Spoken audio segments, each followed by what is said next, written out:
All right. Welcome to the Ultra High Net Worth Clients Podcast. I'm your host, Chris Broadhead.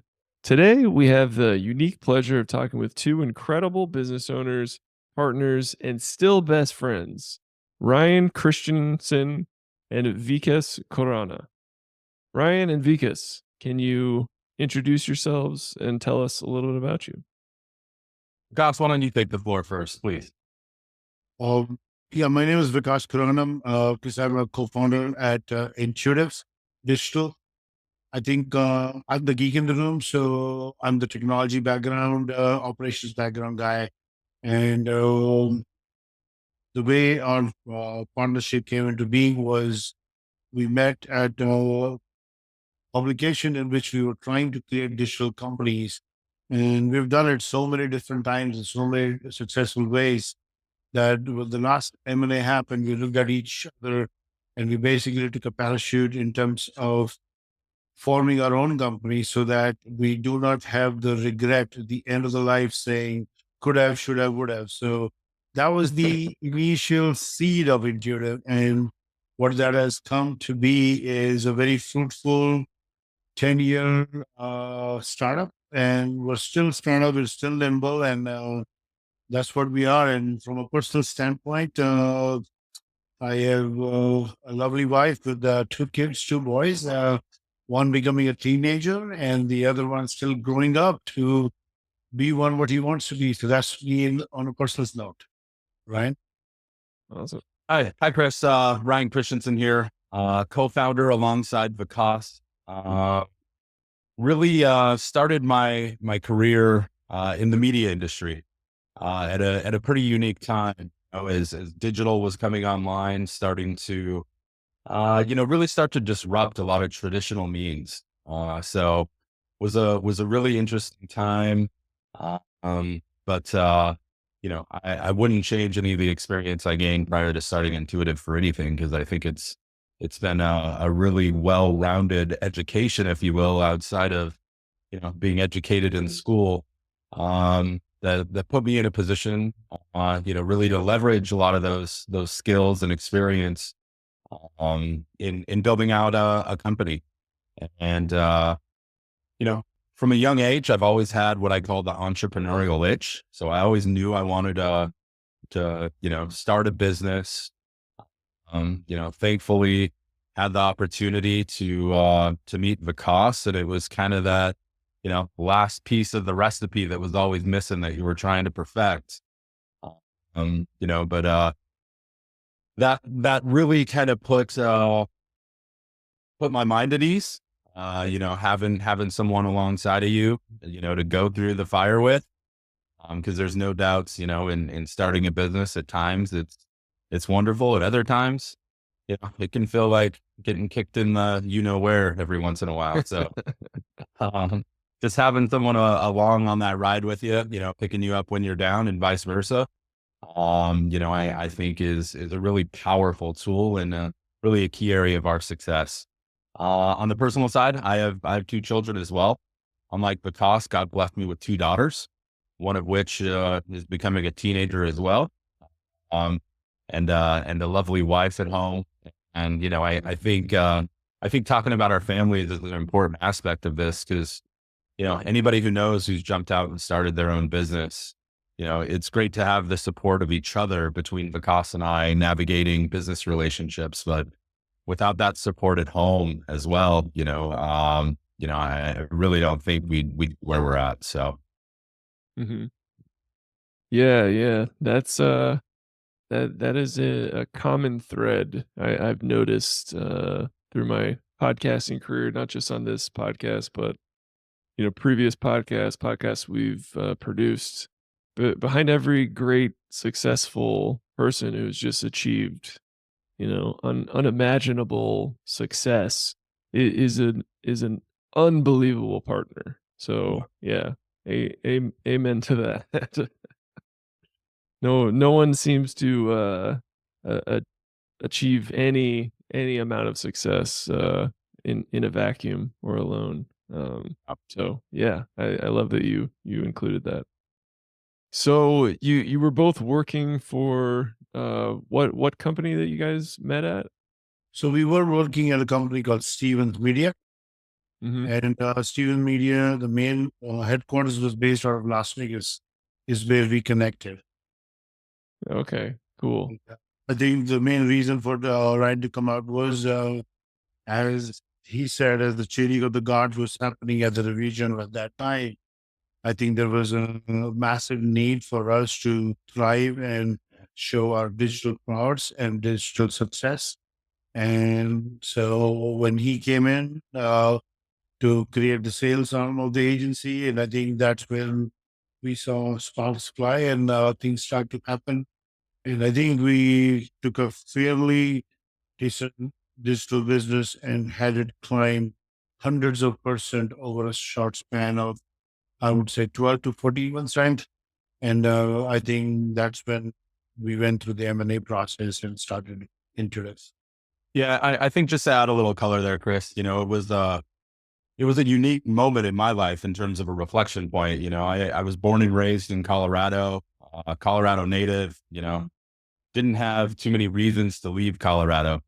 Um, and was working, at the time I was working with, the Denver Post and their digital arm called Ad Taxi, really helping build that model out, and had a front row seat and boots on the ground in navigating that.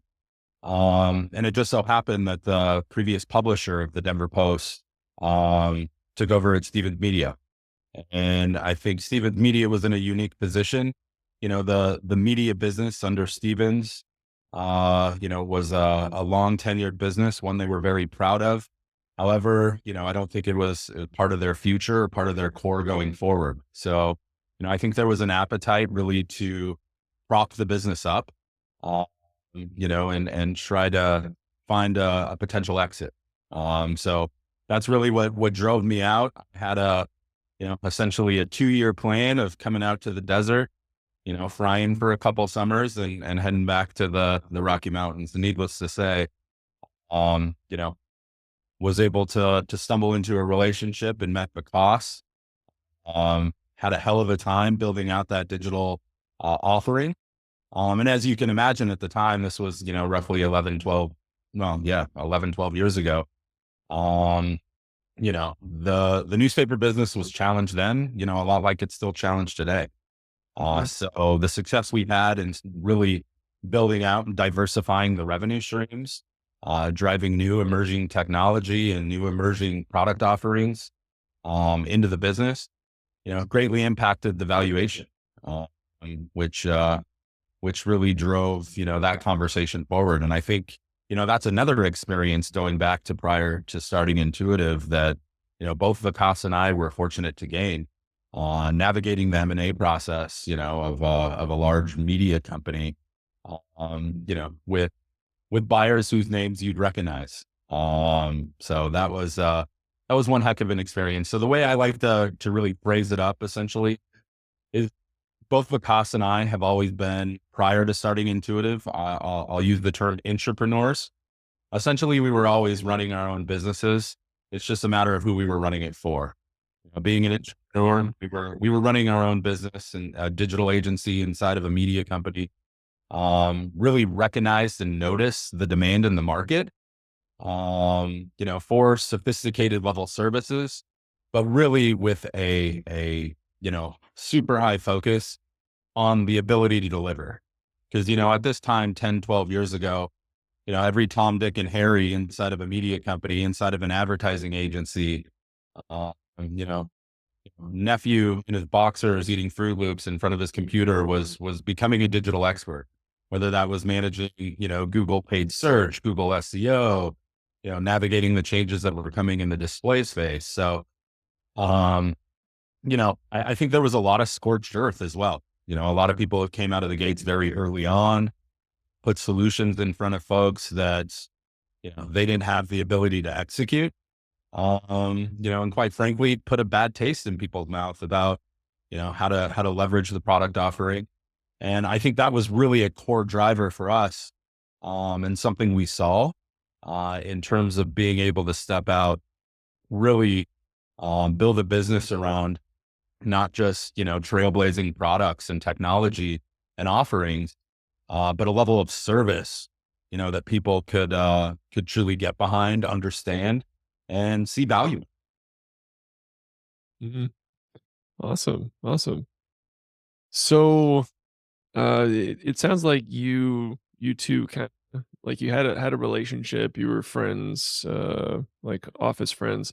How did you know that you would make great business partners? That this would turn into something, very, very, Uh, big. yeah, because I think my answer is slightly more simpler because the thing is, just try to cover from a one line perspective. I think if you think you don't know, you should not be partners. If you don't know, you should never be partners. And a lot of the people who try to become partners for the sake of success, it will never happen for you. So the biggest lesson I will say is that people who come together and have successful relationships are people who ultimately know that they are in not for just each other, they're in for just for themselves, they are in for the cause, or they're in to make something great happen, which is not something new if people know about it. So as long as what we say in our office all the time is do the right thing. As long as the right thing is happening, as long as the cause or what we are trying to do is the right thing, I think success is right in front of you. It's for yours to give away or lose. And I always say this thing. There's a lot of people over the course of 10 years that have approached me and Ryan and want to be our business partners or want to do business with us. Some of them who actually have made business with us, with other entities that me and Ryan have created, but they came because we found with them also that there was something we were trying to do for the right thing. So, Ren, please go ahead. Whatever you think, but that's one thing you really know. Yeah, I think for me, Chris, it was a pretty unique experience. As I mentioned before, born and raised in Colorado. Hadn't left there for anything. At the time, I had a 1 year old and a 3 year old, and I'm picking my family and moving them to where? Las Vegas. So Las Vegas to me at that time was a couple mile long strip of road with hotels and all the things you think that go with Las Vegas, and I'm going, holy crap, I'm moving my family out here, so that it was a very unique time in my life, and I use the term reflection point. And, very early on, Vikas and I, from a business standpoint, just the direction the company need to go, we're just so in sync that it kind of just created that relationship really off the get-go, but from there, as that started to grow, our families became close. And, it was kind of that evolution from, friends. And I even use the term best friends in kind of opening, but, when it comes down to it, Vikas's family. And I feel the same way in terms of looking at it. If I'm ever in a bind, or, if my kids need picked up from school and, I can't get there, Vikas is picking my kids up from school. And it's just that, it takes a village kind of, analogy, Mhm, not just to raise a child, it takes a village to build a business. mhm, And being able to bring, both him and I together, and then, really behind that, the families together, I really think was, a key element in looking back in our success, and continues to be, as we're continuing to push forward and continuing to evolve, continuing to identify new areas to disrupt, and, continuing to build business, mhm, because Intuitive, is definitely, our baby. It's really kind of the mothership. But as Vikas mentioned, there's been a couple unique things that have presented itself along our journey, that we've made investments in, and are taking the skill set and experience we've gained while building out Intuitive, and making investments in other areas, and building businesses. So at this point, I'll use the term serial entrepreneurs. We love building business. We love kind of that startup mentality and that startup culture. And that's a really big, piece of advice I'll give to anybody. hold on to that startup culture as long as you can, because, it really builds and breeds, the fire into the organization. It really propels people forward. It helps navigate and manage burnout. If you can keep people excited and keep people happy, it's amazing that outcomes that you'll be able to see. Hmm. That's awesome. That's awesome. So so Uncle Vikas and Uncle Ryan. Yep. That's great. So, uh, tell me how you came up with the name Intuitive and how that relates to the services you guys provide. So Vikas put me to task. That's actually a really good question and a really cool story. Vikas put me to task, and it's like, hey, we want to build a digital business. We want to be a technology provider. We want a recognizable name. Um, and I was like, okay, well, where do you want to start? And he's like, Ryan, my only request is that it has two O's. And it Like, came from a really good place. I mean, and when he explained it, I kind of got it. He goes, okay, let's look at the people who have really disrupted, Facebook, Google. Facebook, Google, Yahoo. Yeah. I mean, the list can keep going on there. So I was like, huh, okay. So from there, it was, really just, laying in bed at night, sitting in front of a computer, searching the US trademark and patent office, and kind of going back and forth with that. But, I was really excited when I stumbled across Intuitive, because I spelt it normal, but with INTOO. And, it kind of hit me that, hey, we can drop the I and just rock the N. And it checks Vikas's mark. It's a unique mark. It's a unique opportunity. Now, it took a while for people to kind of really let it sink in.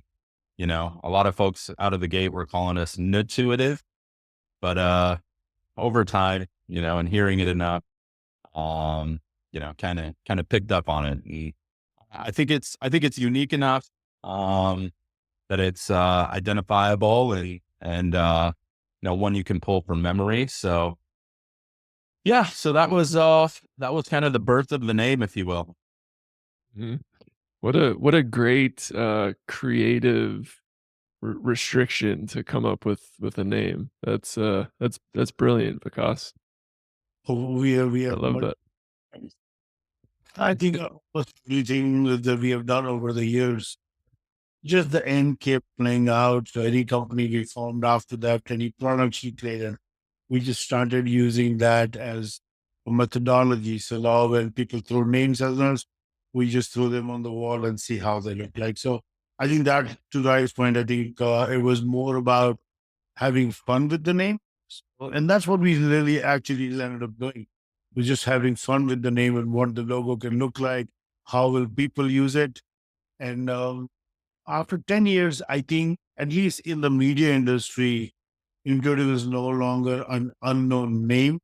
So it's finally starting to sink in. When we say the word intuitive, we actually know that it implies something to somebody. Mhm. Awesome. Awesome. So how does Intuitive serve their clients? How do you all who do you serve and how do you serve them? So I think that's where the biggest thing came for us. I think even 10 years ago, well, let's just say 10 years ago, there were less people who were digitally savvy than today. Even at that time, we were always aiming for not like trying to figure out a USP for us, which is a unique selling point. It was more how we can help our customers. And when we started onboarding, there was a lot of white label partners we worked with initially. But even for them, for us, it was more about being a result oriented company. So, what we bring to the table is very unique. There's a lot of agencies who are creative agencies, they do design work.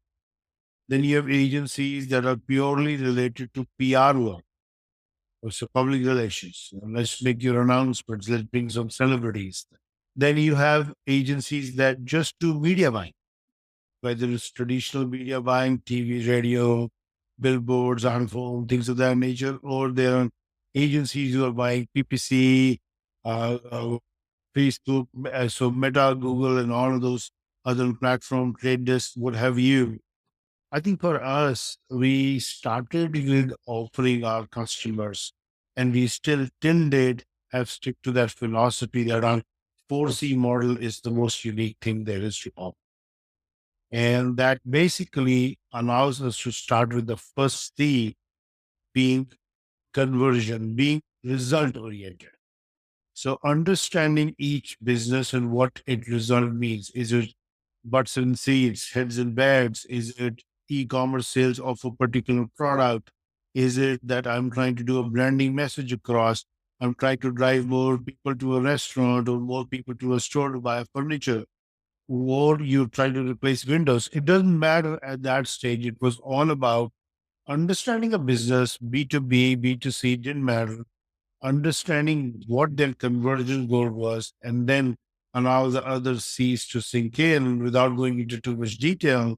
It allows us to create a plan for an end client to be successful in the way they want to be. So that's where our initial feedback to them always came together that way.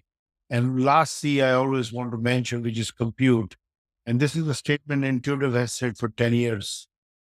We don't have a place to hide, because when we start delivering product, services, anything for our consumer, our customers, they will see results instantly, and there is no place. So with the data we present to the client is what we are seeing. So we don't cook up reports at the end of the month and put up in front of our clients. So what we offer as a product is 360 degrees digital technology product that allows for our advertisers and our clients to be successful in whichever way they want to be. So that's why I think what we've been offering over the years from an operational standpoint is not only leading edge, bleeding edge technology. You can say, we can say we were first to bring regionalized connected television to the market. We can say we were first to bring in cross device in some cases decades ago. We can say we were first to bring in some of the content strategies to the market that were very unique, which are now being called as native content. So we've always tried to be ahead of what the curve is. And as of today, Intuitive is proud that it is using Gen AI already to start making sense of what the future is in store for our clients. And you want to add to that, please? Yeah, I think just in hearing that, Chris, I think I hope what you take away from that and what anybody listening takes away from that, the cost essentially just summarize really the evolution of our business. And the key concept being there is that in the digital space, if you're too rigid, if you're too structured, and if you're not built to evolve, you're going to get left behind, and you're going to get left behind really darn quick. The space just changes so darn quick. Anybody who tells you they have the digital advertising or ad tech or MarTech marketing space locked in and knows everything there is to know about it, that may be the case today, but tomorrow it's antiquated. I think looking at the success we've had in this space, a key contributing factor to that has been how we've structured the business in order to embrace the change and really stay not even cutting edge, but bleeding edge. Because I think in order to stay relevant, really you have to, from a product offering standpoint, from a level of service, and absolutely from a technology standpoint. And this is something we saw, very early on.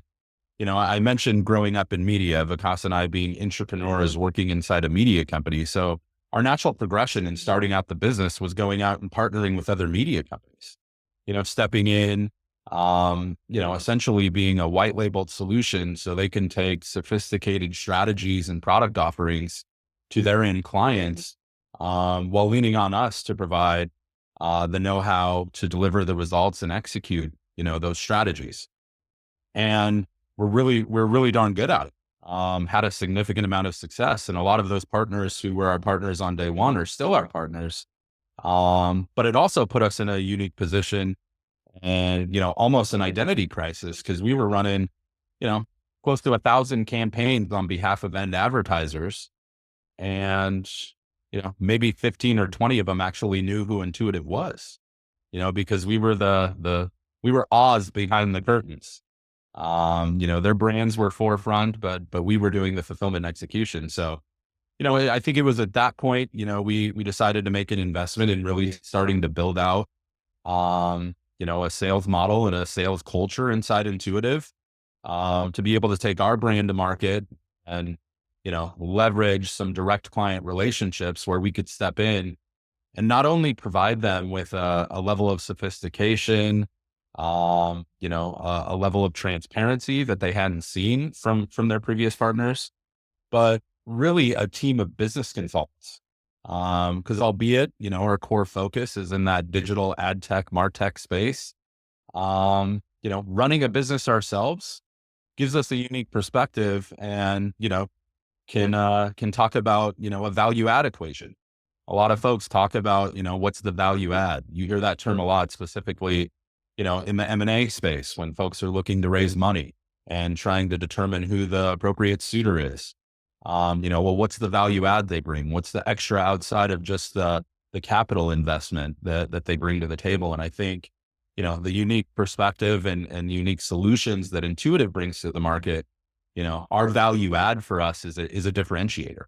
Because there's a lot of problems we can solve with running our own business, as well as understanding and putting ourselves in their shoes, some of the challenges they're facing, because a lot of times we've already faced those challenges ourselves in building out our business and our business model. Great, great.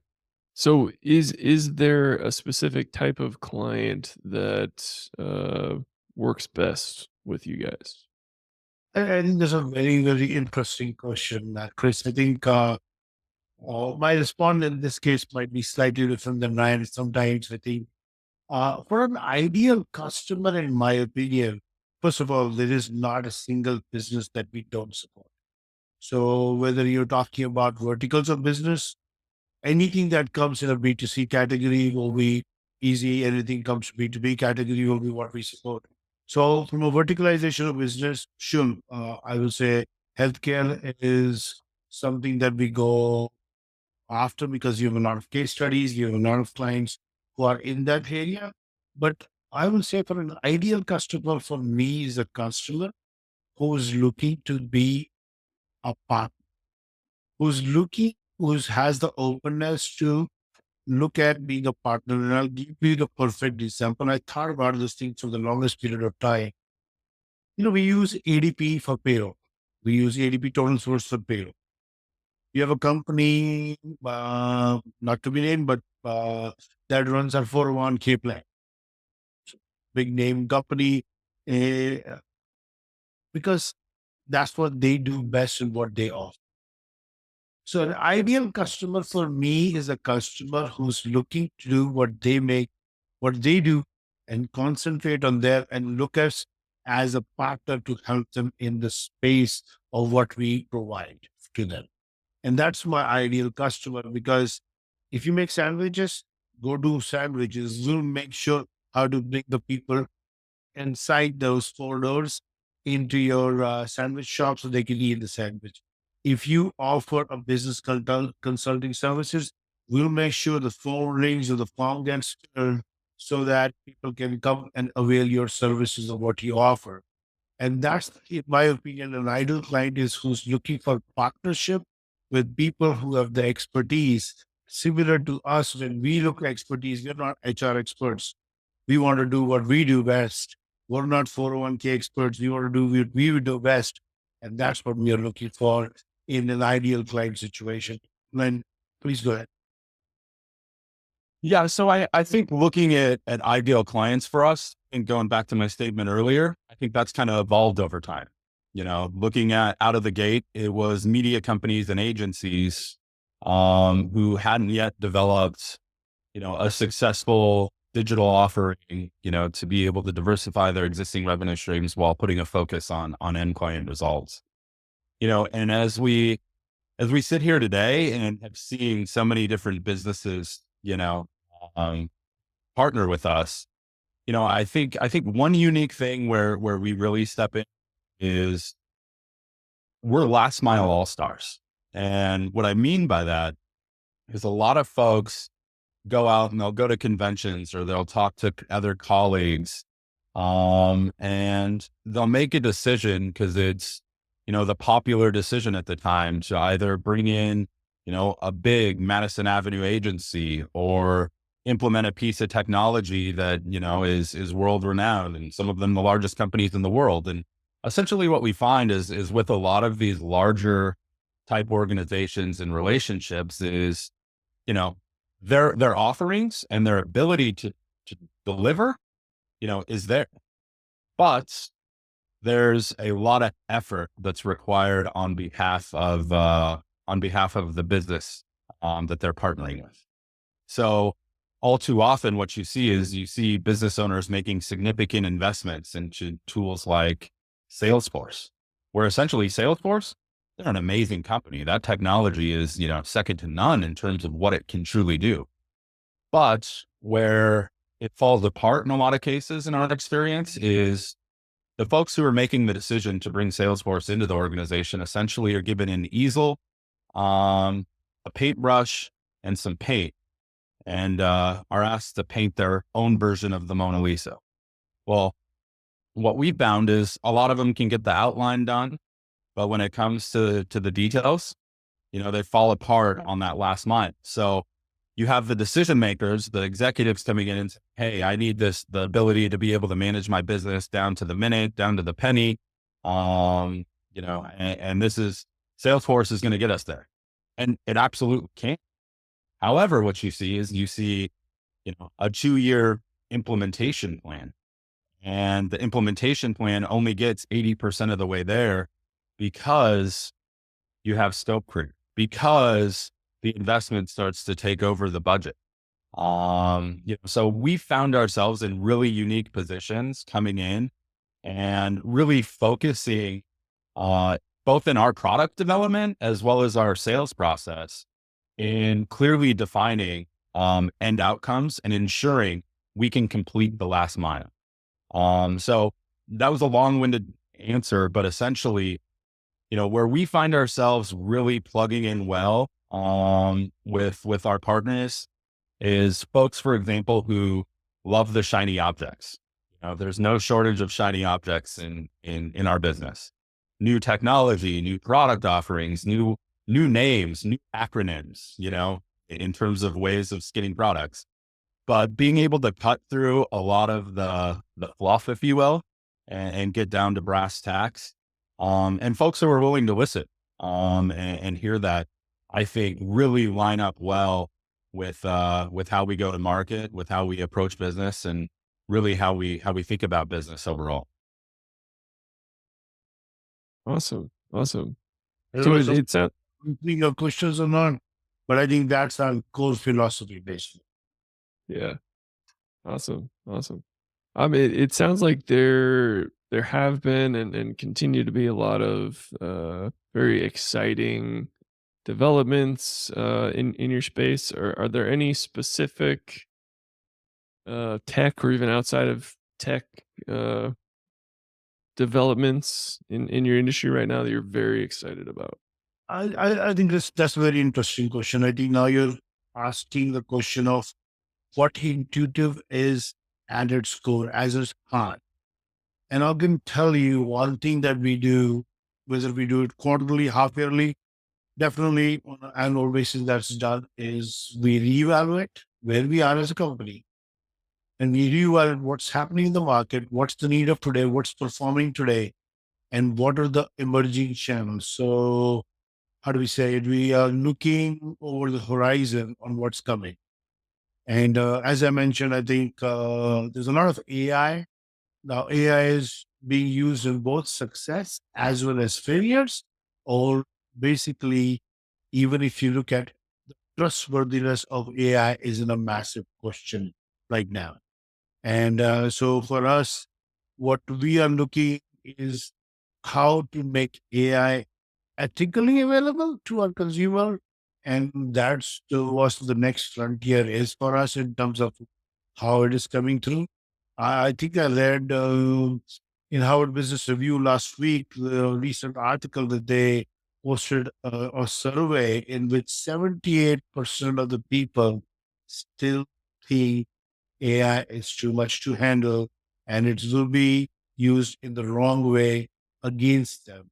So that fear is still massively there instead of adopting. So for us, now, as we have done with connected television, when we brought it to local and regional markets, as you've done other kind of these things, I think for our next evolution would be how to make ethical AI available with making sure we are teaching, we're training. I don't think we are sellers. I think we are more teachers or more trainers inform our clients in terms of what's available, how to use it the best, and specifically add the word ethically along with it to have success available to them. And you want to add something on top of that, please? Yeah, no, I think you make a really good point. I mean, just, at our core, Chris, I think, we've really taken the stance that before we can sell something, you need to know what you're buying. So we very much taken an educational approach to our sales strategy, that I think is incredibly pertinent as folks are starting to engage in conversations about AI and what AI can do for my business. I think that's a relatively still open-ended question, but the possibilities in terms of what AI's capabilities are endless. But I will tell you, from the day we started Ntooitive, this was a thought process that we had. AI at the time was called machine learning.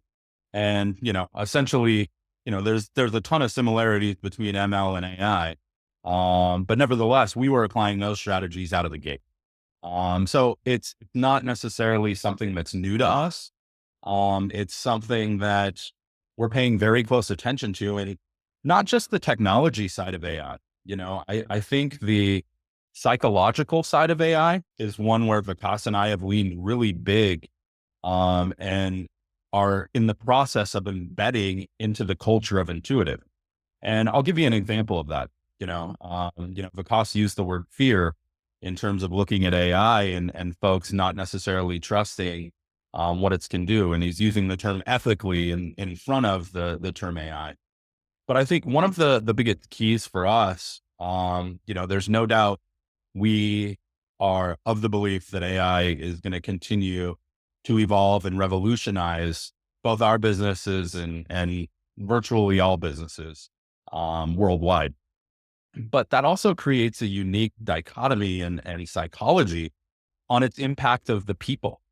Because we got to understand our folks are sitting here reading articles from very credible sources that AI is going to disrupt, their job in such a way that, they're going to be irrelevant, or, AI and a machine is going to replace the need for their skill set or their position. And we're reinforcing that, that's not the case. There's always going to be the need for a human to be in the loop of AI and AI strategy, and I'll use, graphic design as a perfect example there. Graphic designers are perfectionists. Their attention to detail is second to none because it has to be. They're creating art, and their art and, their pride and really the fulfillment in their work is coming in their ability to concept, create, and, deliver and utilize, their skill set to push out. So AI in that instance, can be a perceived threat to our designers and our design team. And we're really conscious of that and really taking the stance that saying, hey, it's never going to get to that point because there's always going to be the need for a human to be able to touch and at least start and educate the AI in terms of delivering the optimal outputs. And I think that reassurance has gone a long way with our folks. and is pushing them to actively, kind of seek out. And, essentially, I think a lot of them has realized their ability to adopt AI, to understand AI and educate themselves and just remain curious about it, will only make them more valuable instead of less valuable, specifically as the space continues to evolve. But, we also have, some solutions, as Vikas mentioned, from a technology stack perspective, that we are extremely excited about, that is using our own version of Gen AI, to help solve a lot of the problems with scalability that we've seen, since our inception.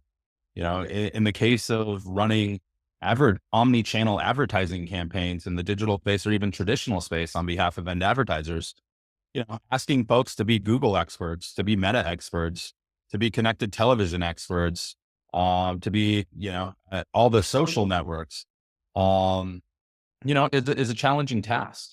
But by being able to take some more of the redundant administrative tasks off their plate, giving them the ability to refocus and reposition, their time to focus on end results, and end outcome for clients, we're really seeing AI as a key disruptor and one that can truly be leveraged for good, both for our business, but more importantly for the results, of our customers.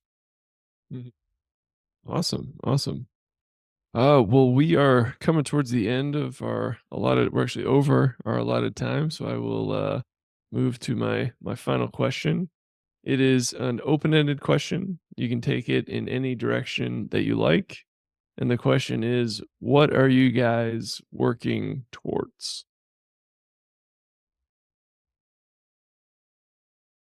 Okay. Do you want to go for it, Christiansen? Oh, you go first, Viet. I think for us, what are we working towards? I think there's always that question comes in mind. Right? Entrepreneurs have created business, so I'm pretty sure the business is created. Let's create wealth and let's go sell the business and redo the story again. The other methodology is looking at this as this is a lifestyle business. Well, this is what we know. This is what we do best, and we're going to keep continuing doing this thing. So I think if you're looking for an answer between one and the other, I don't think we can say we are inclined either or. I think the goal is always to keep perfecting what we do best. And I think everything else is a catalyst of what we do on a day-to-day basis, what products we bring to the market, how do we conduct our business, which is do the right thing again, going back to our principles. I think that's where you'll find the biggest differentiator in terms of when people come and approach us saying, are you looking to sell your company? Are you looking to take cash infusion? Or somebody says, what's the plan? You're going to sell it in 48 months. My answer is very straightforward. I think it's all the above, but none of them at the same time. I think what we want to do is we want to keep growing our business, which it should be a goal of a business is to keep growing a certain percentage of business every year, keep innovating, because this day we give up our nimbleness, the day we give up our ability to rise and shine, will we left behind because in the area we work in digitally, 2 years is dinosaur years basically. So you're looking at you have to constantly innovate, constantly update yourself, and that's who we want to be. I think everything else, which is sometimes the primary goal of setting up a business, is eventually going to happen for all of us. But I think that's not the primary goal we are thriving on a day-to-day basis for. Right? Yeah, I think for me, I think that answer to your question has evolved, from the inception to where we're at today. There's no doubt out of the gates, our core goal was building wealth and financial freedom, for both us, our families, and our staff. As we sit here today, I think the fulfillment that we get out of achieving financial wealth is being, I won't say diminished, but falling lower on that scale, and really shifting into our ability to impact other people's lives. a big reason why we jumped out and started Ntooitive was just that. Seeing how some organizations are ran and how so many good people are going to work and beating their heads against the wall day in, day out, burning out, navigating, just that, grind, if you will. And I think we've created a culture and an environment, that our folks enjoy being in. And, being able to build and continue to scale that culture, I think is a big piece of the direction we're going. Knowing that the outcomes Vikas mentioned in terms of positioning the company for M&A, are we staying from a lifestyle business? I think the answer to those questions will come, if we continue to put our clients first and our people first. I don't think there's a losing scenario that could take place there for us. And we've successfully proven that in our ability to, continue to evolve, continue to remain nimble, and continue to look over that horizon and embrace new things that are coming our way. Awesome. Awesome. Well, I mean, it sounds like as long as each of you has each other as family, there's nothing that can stop you. Where can my audience find out more about you guys and everything you're doing? So you can find more about us at ntooitive.com. That's Ntooitive, going back to the uniqueness in spelling, dropping the I, adding the N, and of course, incorporating the double O's. But we've recently, within the past year, actually kind of revamped our website. And that was a challenge inside of itself. It's funny. We're so good at marketing other people's business, and we're so close to our own, that when it came down to pushing out a new site that really updated where we're at, we found that as a challenge. But nevertheless, couldn't be more proud of the team and their ability to, kind of try to clearly define what we do, which it's really hard to put us in a box. But nevertheless, you can find more about us at ntooitive.com. Mm-hmm. Looking Awesome. for some new tech updates? Check out something we are working on, which we're hoping to launch soon. It's called nloop.ai. Again, nloop.ai. So it's an evolution from where intuitive tech is coming along. So you should definitely check out both the websites. Cool. Cool. And we'll be sure to link those in the show notes. Ryan, Vikas, thank you so much for taking the time to be on my show today. This was great. Appreciate it, Chris. Yeah. All right. And to all our listeners out there, thank you so much for tuning in, and keep on growing out there, everybody. See